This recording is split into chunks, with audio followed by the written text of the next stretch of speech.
Inspiration Nation. Hello, Lee Kemp here for another week on a podcast. For week 2, Jose is absent. Ryan Boniface is here with me though. How are you doing, Ryan? Yeah, I'm good. If any of you were on TikTok with Joe last night, you'll see that, or will have seen that he had a load of IT issues that he tried to blame on me, but I'm very convinced they were him. Yeah, not for want of trying. They did try last night, but it's time for a second blockbuster episode without Jose. And we know you will be listening, Jose. So to be clear, we 100% blame the issues last night on your lack of ability to use technology. Yeah, We still love 100%. you, but we know this is how it works. In fact, you're probably still trying to get in the Zoom room now. Right. Anyway, we are pressed for time by our own doing. So, Ryan, what are we talking about this week? So I've got a quote from a gentleman called Ralph Emerson, who, as I understand it, was born and died in the 1800s, so a couple of hundred years ago.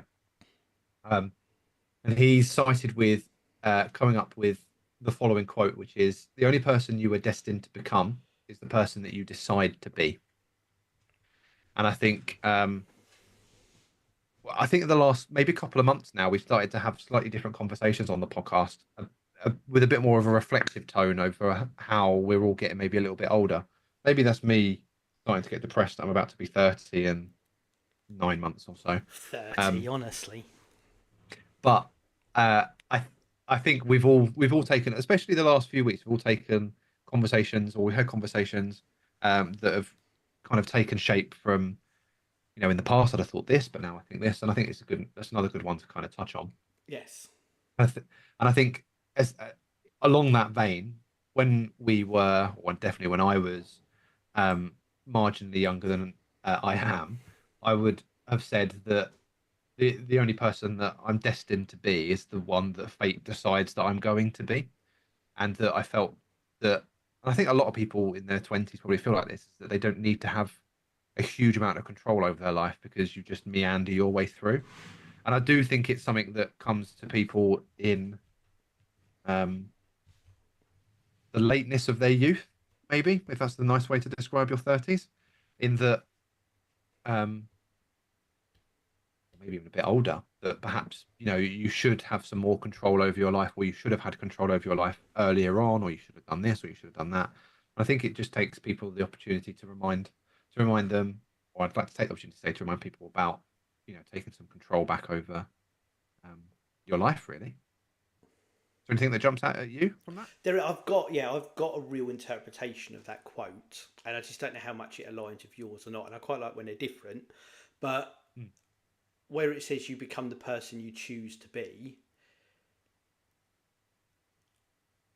not having a plan or not having a path or not taking control is a choice. Whether or not you sit down and be like, I'm not going to, but it's still that step. It's still a choice. So if Yeah, you there's a quote, and I'm going to completely butcher this. It's not how it's said, but I saw something that I really liked, and the gist of it is: success is painful, and failure is painful. Choose your pain. yeah, And I think this is what it says with who you make decisions every day, big decisions and small decisions about the person you are, how you'll be, how you're perceived by others. It comes back to the control thing, like you said. All of that you are in control of if you choose to be in control of it. And yeah, I think there's a lot of people who will. I'm trying to think of the best way to say it. They give in to their circumstance.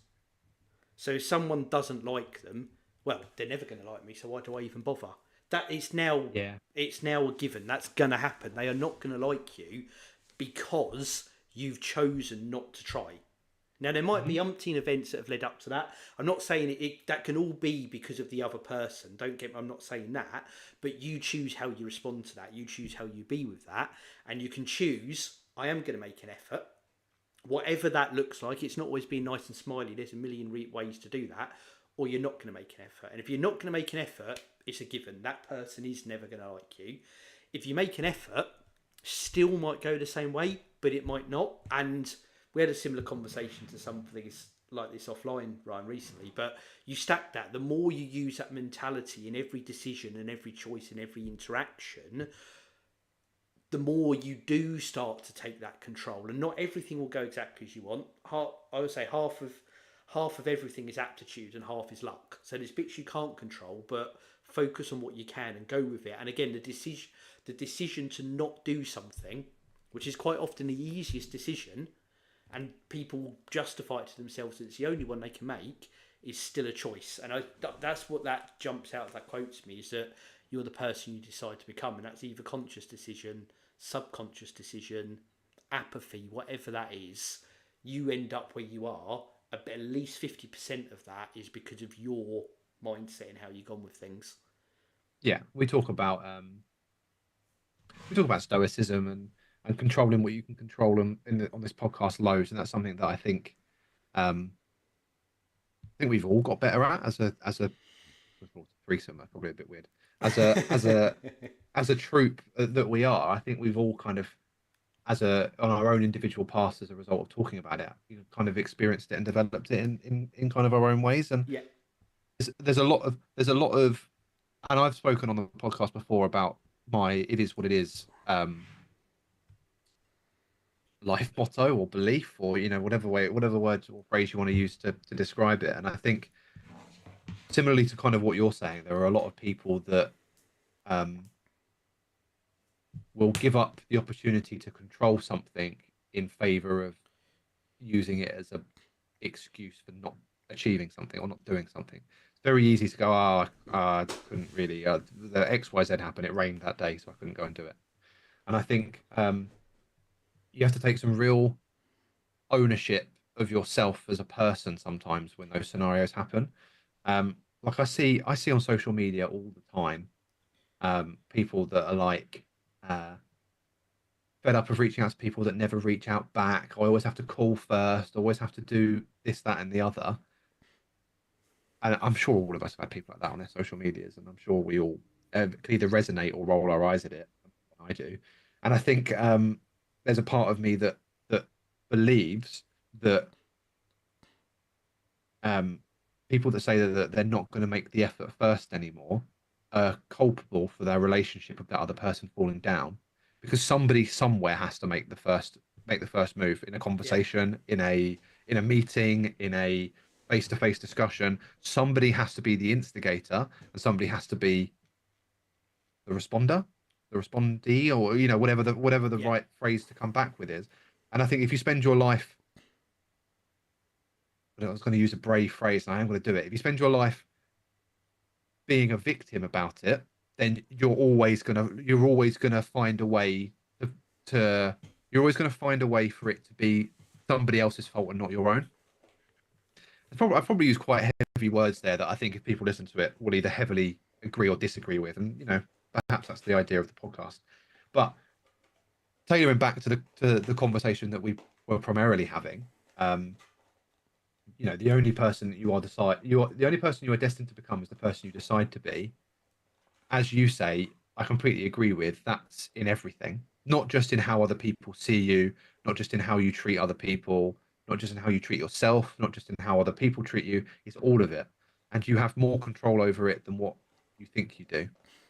I think that's kind of the point that I'm No, trying to get at. yeah, I agree with that completely. I was Um, going to say, where you use strong language before we move on too much, or like you said, the victims, like the statement and that. There's a very early podcast, if you go back in the archive, inspirationation.org.uk, where we talk about the difference between being a victim and being a navigator. And again, it's that choice in your life. And it's not, none of this stuff is perfect. We don't apply this 100% of the time. No one does. But again, it's just getting that mindset there. And it's that choice. And it's back to the quote I butchered earlier.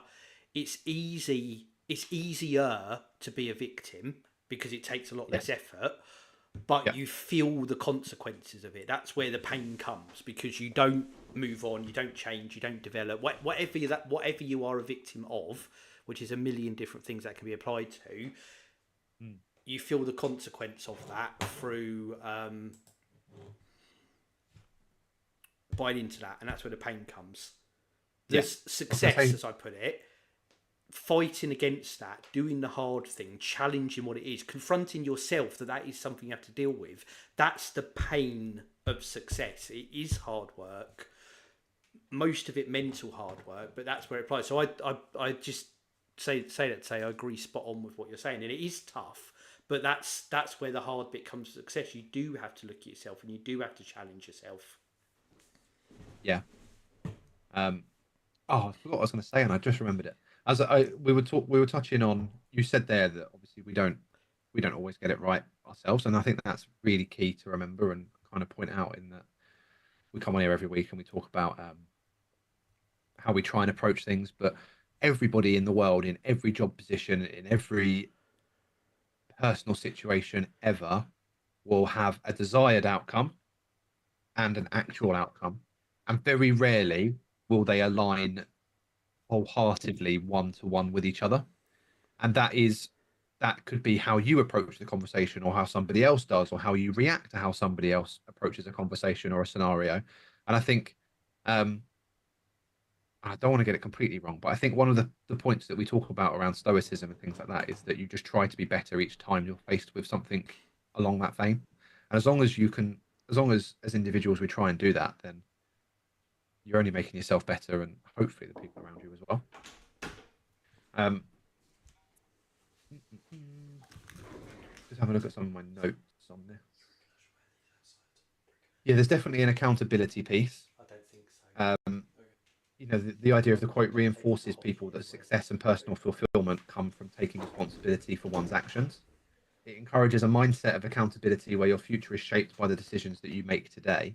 And I think that kind of ties into what you were saying, Lee, about it's always a choice whether you want to commit to a relationship with, platonically, romantically, or professionally, or you want to build better bridges or fix how somebody perceives you. Eventually, you have to take responsibility for your part in how that scenario is played out. Yeah. It's very rare. It's very rare that somebody is completely blameless in a scenario. Um, there are obviously occasions where that is the case, but a lot of it, there's one side of a story, and there's quite often another side of the story, and it's very easy again to say, kind of tying back in with that victim um, perception, in that so they don't like me, they're not very nice to me, they don't give me a chance, they're against me, and sometimes that may naturally be the case, and other times there'll be something in there that you've not picked up that you are, or how you behave, or how you do something that doesn't quite come across in the right way, and that's just as much on them to point it out to you to help as it is on you to identify that in yourself as well. um so yeah, I think there's a lot more control to scenarios like this than what um people sometimes like to think there are, especially when it comes to yourself. It's very easy to not have control in a professional environment, and I think we all can understand that. um but when it comes to things that affect us as people and as humans, both in and out of work, or platonically, or with family, or with friends, or with partners, or husbands, or wives, or family members, or whatever, we have a huge part to play in both ways. I think that's important to remember. Um, some more notes that I've got here is the quote helps people shift the focus from directly on me, because I mentioned this already, shift the focus from passive destiny outcomes to an active decision. Yeah. The idea that destiny isn't something handed to you, but something you choose daily, can resonate with these seeking a sense of agency in their lives. Like you are, wasn't it a famous Star Wars quote that you're in control of your own destiny? I've probably butchered that, and that probably isn't right. But It sounds appropriate though, so we're going to run with it. yeah, you know what? I'll run with it.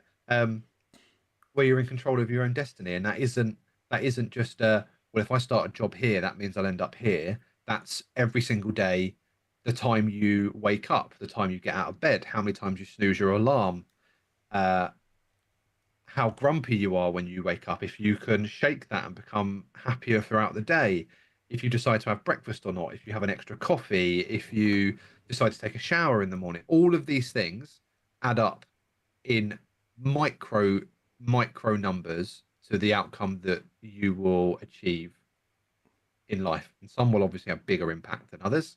But without trying to give people existential crises at home, it's everything leads to where you lead it to. Yeah, no, You know, absolutely agree with it 100%. And like you said, it's all those little decisions. And again, and I'll caveat this is you won't get it right all the time. We don't get it all the time. correct. People that we're taking his quotes from don't as well. But it's just continual learning, reflection, improvement, how you do. And I say this from a point that I spent up until I'd say my early 30s, I was in that mindset of I'm not in control of what happens to me. It's because of this. It's because of that. I used to be very pessimistic about things. I'd worry about problems before they'd even happened. All of that stuff. So all this thing I'm saying don't do. I lived that, and I lived it for a long time. And I have memories of when I would drive people mental with some of my thoughts like that, in ways that now I would be, speaking to someone and saying to them, and you don't need to worry about that. I lived that. And I went through a number of experiences and coached by people and supported and mentored by people that really changed my way of thinking. And I've lived both sides of the fence, and I can say that A, I'm happier on this side than I was on the other, and B, more positive. Not the positive things didn't happen before, but a lot more happens, or it feels like it happens because of that mindset. Yeah, So yeah, I'm not trying to preach that I've just done this from day one, because I've not. I was everything we're saying you don't need to be. And yeah, went through a lot of changes to get it. But again, it's gradual. It wasn't like one day where it flips. It's just slow and gradual, and eventually you can reflect back and see the change. yeah. I'm going to play my role of timekeeper, but before I do, there is a free quote I'm going to throw out there, and Okay, it's if you do good in the world will do good for you. And if you do nothing but good in the world, nothing but good comes from the world to you. I love that. In fact, I'm going to title this week's episode based on that, because I think that's a perfect way to sum it up. I love that. That'll It's a be my great. takeaway as well. I'm You get that going to one nick free. that. That's going to be my one too. Jose will hate us. Jose will hate He us. would indeed. He But would I do indeed. think if you do good in the world, good things happen. That's it. If you can live by that, that's just fun. You're halfway there already. It's fantastic. Yeah. I really love that. Right. So on that capping off note then, inspirationnation.org.uk. If you like what we're doing, if you want to support us, head over there. Full archive, YouTube, audio, everything's on there. 5+ years worth of content now. Loads of blogs on there too. And the Inspiration Nation store, t-shirts, mugs, hoodies, all that good jazz is on there as well. And most importantly, social media support. We're on X at listen to TOIN. And Jose himself is very active on both YouTube and TikTok. Just stick Jose Noya-Inspiration into your Google machine, and pretty much the website, the YouTube, and the TikTok are the first three things that will come up on the list. Go in, like, subscribe, follow. We go live every week on YouTube. Most weeks on TikTok. When I'm gonna say, actually, TikTok when Jose's here, YouTube when I'm Yeah. here. Most weeks we are here, but you will be alerted when we go live if you follow and you subscribe and you hit that alert button. All that support really helps. And as well, if you like what we're doing, tell friends, tell family, get them to listen, share the links with them. That's what really helps us grow and get the message out there. And most importantly, we thank you all for supporting us. We, 2 or 3 of us, maybe one of us, we'll see how many. We'll be back again next week. Anything left, Brian, before I count us down? No, I think that's me. In which case, 3, 2, 1, Inspiration Nation. Nation. Catch you guys later. Catch you guys later.